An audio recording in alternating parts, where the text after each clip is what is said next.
Hi everyone, and welcome back to Learn English with Podcast.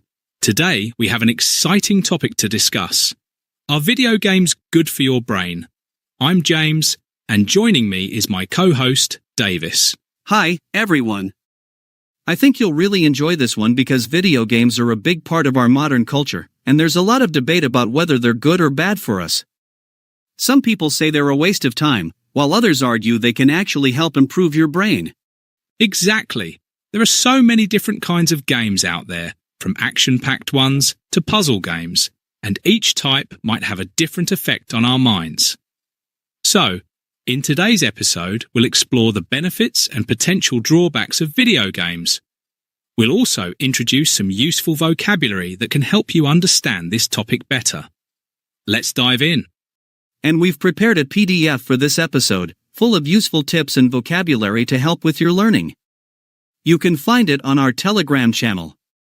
We left the link in the description. Davis, I know you're a big fan of strategy games.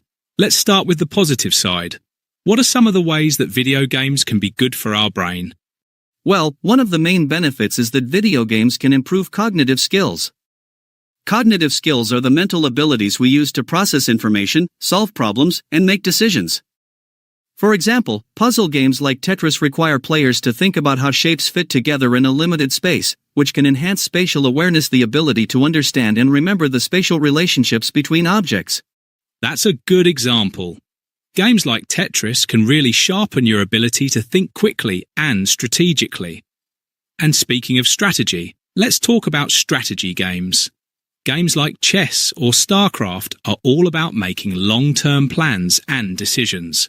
Playing these types of games can improve decision-making skills and the ability to think several steps ahead. Exactly. And let's not forget about reaction time. Fast-paced action games, like Fortnite or Call of Duty, require players to react to sudden changes in the game environment. For example, when an enemy appears unexpectedly, you have to act quickly. This can actually improve your hand-eye coordination, which is your ability to use your hands and eyes together. It's not just about gaming, it can help with other activities, too, like driving or sports. That's really interesting. It's like practicing the brain to react in real-life situations. Another positive aspect of video games is that they can teach perseverance. In many games, you fail many times before you succeed. Think about Dark Souls, or even Super Mario. You might have to try multiple times to get through a level. That teaches you not to give up easily, which is a great lesson in resilience. True. And collaboration is another important skill that video games can promote. In many multiplayer games, you have to work with others to achieve a goal. For example, in games like Minecraft or Overwatch, players need to communicate and cooperate.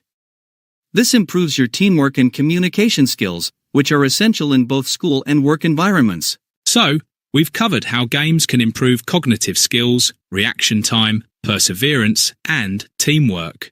But, like everything, there's a downside. Spending too much time on video games can have negative effects.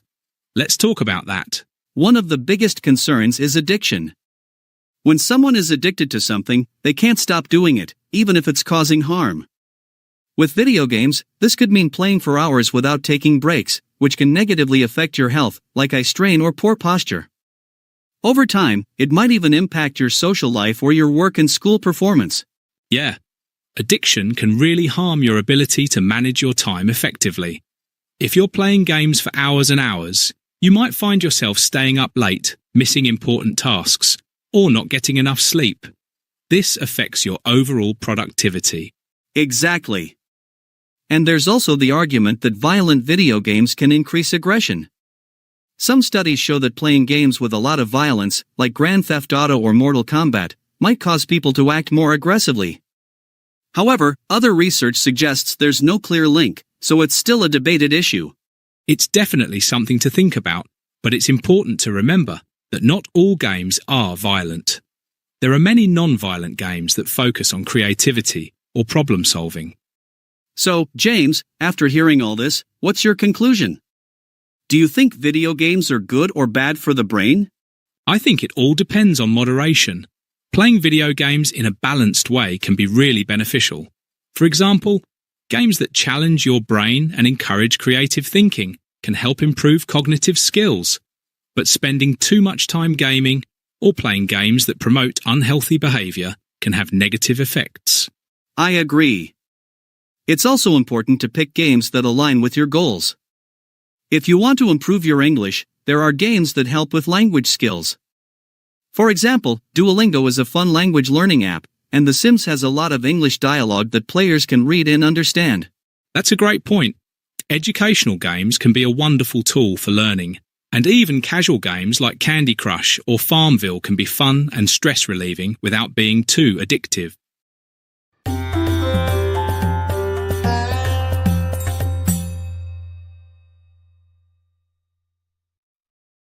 Before we finish, let's quickly go over some of the key vocabulary we used today. Cognitive skills, mental abilities used to process information, solve problems, and make decisions. Nervous system, my cognitive skills, even my emotional balance, they'll all start to fray.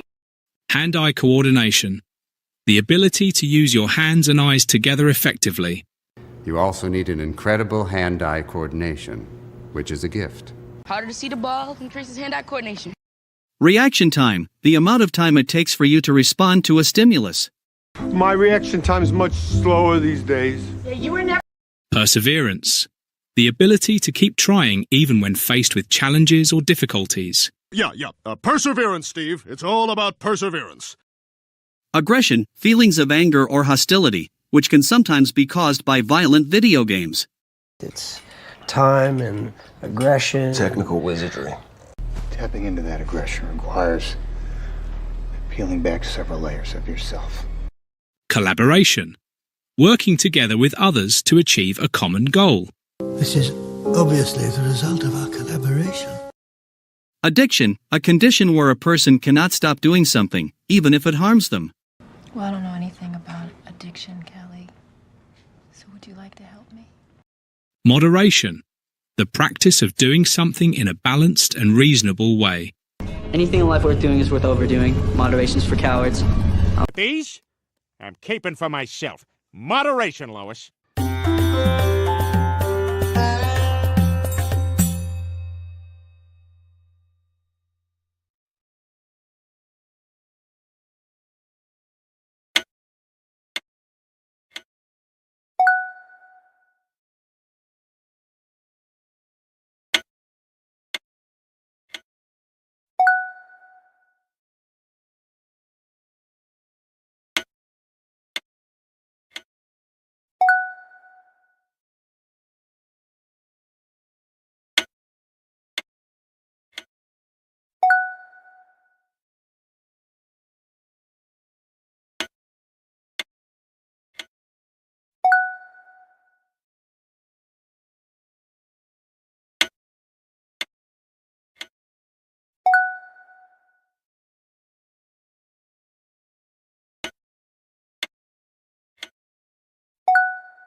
That wraps up our discussion for today. We hope you learned something new about how video games can affect your brain. What do you think? Are video games a good way to exercise your brain, or do they cause more harm than good?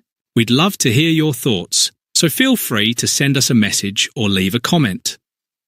Thanks for tuning in to Learn English with Podcast. We'll see you next time with another exciting topic. Until next time, take care and play responsibly. Bye, everyone.